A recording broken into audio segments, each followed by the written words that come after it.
Imagine a tiny strip of water, just 33 kilometers wide, that controls 21% of the entire world's oil every single day.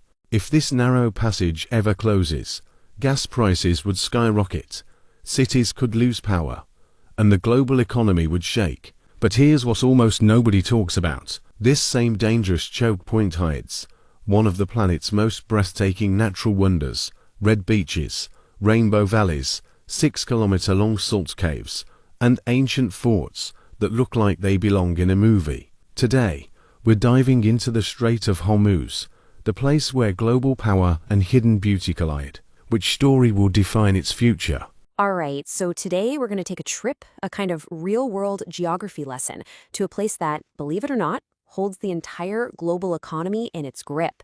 But it also hides some of the planet's most mind-blowing natural secrets. Let's get into it. So let me ask you a question. Have you ever thought about how the modern world actually works? The gas in your car, the power for our cities? What if I told you a huge chunk of it all hangs on one single, incredibly narrow strip of water? And here it is. This is the number that just says it all. 21%. We're talking about almost a quarter of all the oil the entire world uses every single day, squeezing through this one little spot. And that spot is the Strait of Hormuz. It's this skinny little channel of sea right between Iran and Oman. It's the only way for ships to get from the Persian Gulf out to the open ocean. I mean, this is a textbook example of how a tiny piece of geography can have a massive, and I mean massive, global impact. So here's our game plan. We'll start with the part everyone knows, its role as the world's energy lifeline. Then, we're going to peel back that layer and find a story that goes way beyond the news headlines. We'll explore the incredible wonders of Keshem Island, dig into some history, and then, at the end, we'll try to make sense of its two very different identities. Okay, so let's start with the story that gets all the attention. The Strait as this economic pulse for the planet, the ultimate geopolitical pressure point. Now, this is what's so wild to me. You look at the numbers. At its narrowest point, it's just 33 kilometers wide. That's it. And yet, through that tiny gap flows the energy that powers pretty much everything.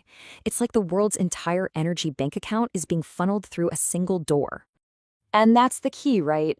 It's not just a shipping lane, it's a choke point. If something goes wrong here, even a small something, it doesn't just delay a few boats. It sends these massive shockwaves through the whole global energy market.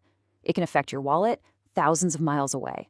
But here's the thing. That whole story of tension and oil and geopolitics, that's only half the story. Not even. So let's pull back that curtain and find a completely different world living in the exact same place. Because this place is also a hidden natural masterpiece. A place with landscapes that look like they're from another planet, with ancient forts and vibrant islands that tell a story that has absolutely nothing to do with oil tankers. The strait is actually peppered with these incredible islands. You've got Hormuz, they call it the Rainbow Island, Kesh, which is basically a giant open-air geology museum, Hengam, a sanctuary for dolphins, and even tiny little Telegraph Island, which has a pretty cool story of its own. I mean, just take Hormuz Island, for example. The beaches there are literally red, bright red. It comes from all the iron oxide in the soil. And it's so rich and so pure that the local people actually use it as a spice. They cook with it. The whole island has over 70 different minerals, so it's just painted in all these wild colors. Okay, now let's zoom in on the biggest island in the Persian Gulf, a place that is just staggering in its geological diversity, Keshem.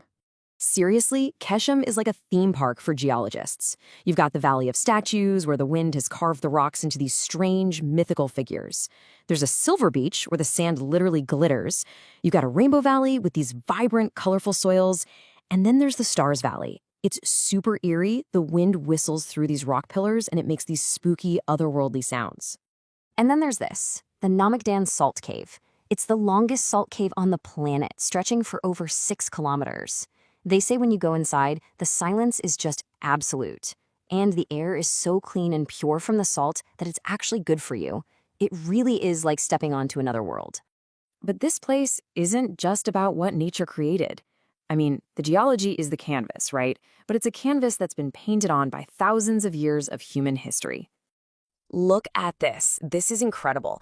At the Lens shipyard, you have these master craftsmen who build enormous wooden ships called dhows totally from memory. There are no blueprints, no computer models. It's this ancient skill that's been passed down for generations, and it's so important that UNESCO has recognized it as a piece of World Heritage. And the history here is just layered, one on top of the other. You can find caves that pirates used 2,500 years ago. There are 500-year-old Portuguese forts built out of coral. You can see the ruins of a 19th century British telegraph station, and these huge Omani castles that are still standing guard today. And here's a great little historical nugget for you. That British telegraph station, it was so remote and the soldiers stationed there were so isolated that it's believed to be where the English phrase to go round the bend, meaning to go crazy, actually came from. How wild is that? History from this tiny little island is literally part of our language. So this brings us to the real heart of the matter. You have these two completely separate worlds, the geopolitical one and the geological one, and they're existing in the exact same space. And this really lays out that split personality perfectly. On one side, you have the Chokepoint. It's all about the global energy lifeline, geopolitical tension, modern economic pressures. And on the other side, you have the museum, a living museum of the Earth, full of natural beauty and ancient history. And that's the big takeaway here. The Strait of Hormuz isn't one or the other. It is both, at the exact same time. It's this absolutely critical artery for our modern industrial world, and it's also a timeless sanctuary for nature and a treasure chest of human history. So that leaves us with this final, really powerful question, doesn't it? When we look to the future, which one of these identities is going to win out? Is this place going to be remembered for conflict and oil, or are we going to remember it for its absolutely breathtaking, one-of-a-kind beauty? Something to think about.